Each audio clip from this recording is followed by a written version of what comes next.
Салому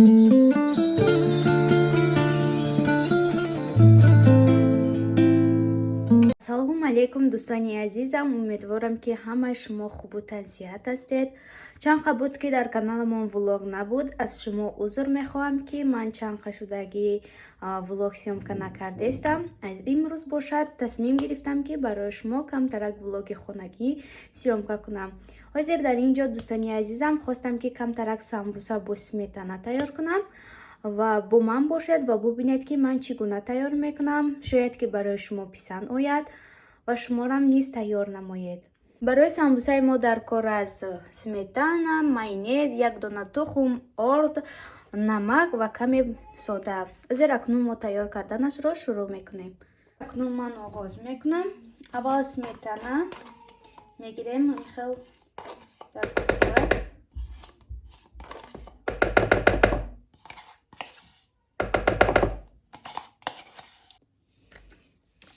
баъд 2 қошуқ ё ин ки 3 қошуқ майонез якҷоя мекунем.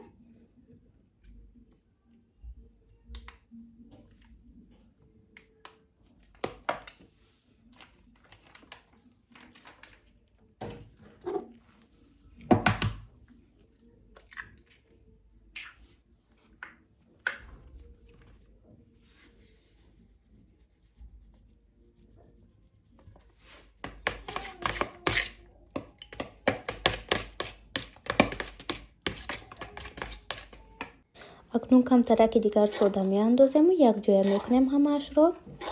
баъд хамир мешӯрем.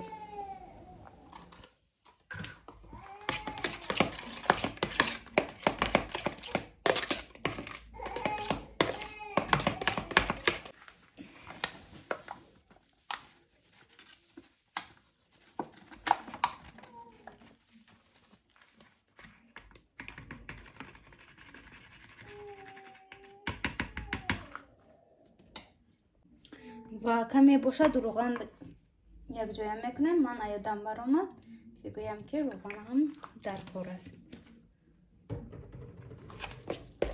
акнун ина хамирча тайёр мекунем.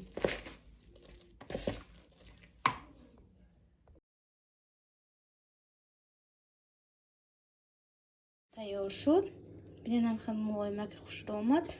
акнун мемонем и камтар дам гирад истад. мо то и истода дам гирифта наша фаршаша тайёр мекунем. ман фарши самбусая ба гӯшти мурғ тайёр мекунам. ҳозир ман фарша тайёр кардам. чӣ хеле ки гуфтам ман ба гӯшти мурғ тайёр мекунам. ин бори якум нест, чанд бор ҳаст ки ман ба гӯшти мурғ самбуса тайёр мекунам. бениҳоят хушрӯ мебиёд. агар шумо ягон бор тайёр накарда бошед тайёр кунед. ҳозир акнун мегирем хамирро ба кулачаҳо тақсим мекунем. бо нишон метиҳам. хамирамонро намехел кулача мекунем.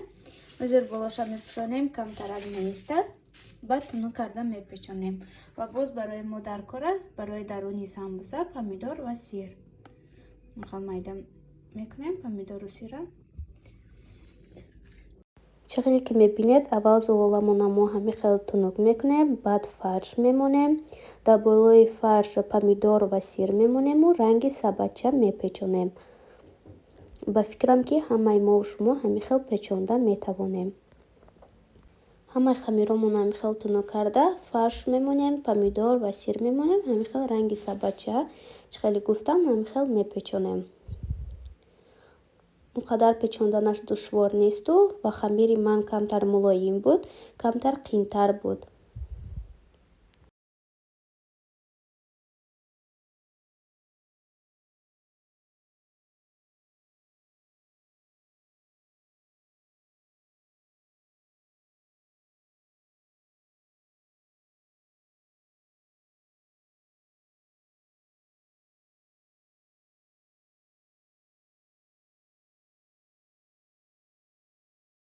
дӯстони азизам, чӣ хеле ки мебинед ман ҳамаи самбусаҳои ҳамихел печондам. як хелаша нағз тонистам печонда, як хелаша он қадар хушрӯ натонистам. ба ҳар ҳоле мешавад. дар ин ҷо як 18 дона самбуса шуд. чӣ хеле ки дидед ман як дона сметанаро кардам. агар ки 2 то ҳамихел сметанаро кунем шояд ки бисёртар шавад. ҳозир акнун тухмша карда дар духовка мемонам ки то ки пазанд. ҳозир ман ҳамаи самбусаҳои ҳамихел тухмша кидам. ман кунҷуд надоштам. Агар шумо кунҷудиҳое ки мак дошта бошад болошта кунед, бо хушрӯтар мешавад. дӯстони азизам, чӣ хеле ки мебинед самбусаҳои мо аллакай омода гашт. аз видаш маълум аст ки бениҳоят ба мазза омадагӣ аст. аз буаш маълум буд. ҳозир акнун мо 6 ужин мекунем дӯстони азизам. ҳамин хел самбусаҳои бомазза кати 6 ужин мекунем. нахостам ки дарунашам нишон диҳам. дарунаша бинед чӣ хел ҳамин хел сочни хушрӯ омадагӣ аст. агар ба шумо маъқул бошад ҳатман тайёр кунед дӯстонам. дӯстони азизам, боз хостам ки барои шумо нишон диҳам. рӯзи 14 феврал шавҳарам барои ман туҳфа кардан ҳамин хел кофемашинка ва ин кофемашинка бо капсула аст. чӣ хеле ки мебинед ҳамин хел капсулаҳо мебарад. ин се намуд кофе тайёр мекунад, латте тайёр мекунад, капучино ва обичный кофе ва не ки ҳамин хел капсула қати мехарид тайёр мекунад. инҷода мо ҳозир ду намудаша харидагӣ ҳастем. якта капучино харидагӣ ҳастем, яктаи дигар кофе обичный латте. латтеаш ҳамин хел як дона капсула ҳасту кофеи капучинош бошад 2 капсула дорад. мо ҳамаша гирифтем дар ҳамин коробка андохтем. ин капсулаҳош қариб 400 рубл ҳастанд. дар дарунаш як коробкаш дар 16 дорад ва ин бошад латтеш бошад 16 то як дона аст, а ин бошад 8 2 вай дорад. инаш бошад молоко, инаш бошад ҳамин хел обичный кофе. бениҳоят капучинои бомазза мешавад ва ин ҳамин хел капсулаҳо қати мо аллакай накушодем. ҳозир бо нишон медиҳам. на дӯстони азизам, худи ҳамин кофемашинка чӣ хеле мебинед ҳамин хел майдаак аст ва пушташда ҳамин хел ҷои обгирак дорад.